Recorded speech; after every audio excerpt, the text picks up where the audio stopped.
اب آپ کو بیان کریں کہ برج اقرب یعنی اسکورپیو کے بارے میں کہ ان کا 21 سے 31 مارچ کا یہ اشرہ علم نجوم کی روشنی میں کیا کچھ بیان کرنے جا رہا ہے۔ وہ افراد جو 24 اکتوبر سے 22 نومبر کے اشرے کے دوران پیدا ہوئے ہیں وہ برج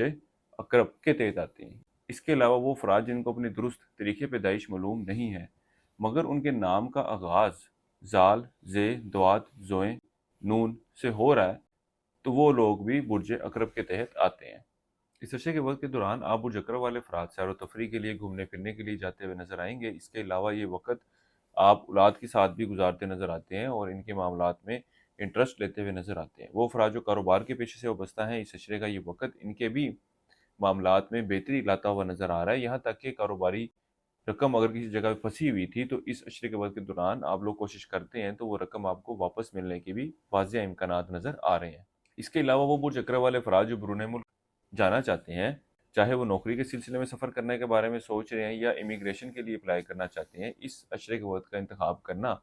آپ لوگوں کے لیے بہت زیادہ فائدہ مند رہنے والا ہے۔ اس عشرے کے وقت کے دوران ضرور کوشش کیجیے گا، اللہ کے فضل و کرم سے آپ کو بہتر اور اچھے نتائج ملیں گے۔ اس عشرے کے وقت کے دوران آپ برج اقرب والے افراد اپنے مالی معاملات کے حوالے سے بھی خاصے سنجیدہ نظر آتے ہیں اور مالی معاملات، مالی صورتحال میں بہتری لانے کے حوالے سے چھوٹے موٹے کام بھی کرتے ہوئے نظر آئیں گے۔ وہ افراد جو روزگار کی تلاش میں ہیں ان کو بھی چاہیے کہ اس عشرے کے وقت کے دوران ضرور کوشش کریں، اللہ کے فضل و کرم سے ایک اچھا اور بہتر روزگار کا سلسلہ بنتا ہوا نظر آتا ہے۔ وہ افراد جو اسٹاک مارکیٹ، کرپٹو کرنسی یا اس طرح کی دیگر ڈیجیٹل کرنسیز میں ٹریڈنگ کر رہے ہیں، یہ لوگ بھی اس عشرے کے وقت کے دوران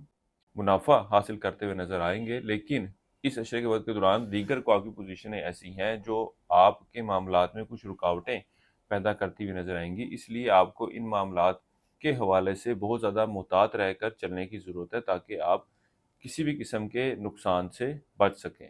وہ افراد جو قانونی معاملات یا قانونی مسائل کا شکار ہیں ان کو بھی چاہیے کہ ان معاملات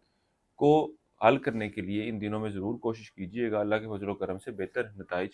ملتے ہوئے نظر آ رہے ہیں۔ ازدواجی معاملات کے حوالے سے بات کی جائے تو اس عشرے کے وقت کے دوران آپ برج اقرب والے افراد کے مزاج میں مثبت تبدیلی رونما ہوتی ہوئی نظر آئے گی اور آپ لوگوں کی ہر ممکن کوشش ہوگی کہ اچھے اور بہتر ازدواجی تعلقات قائم کیے جا سکیں، لیکن آپ کے شریک کار کے مزاج میں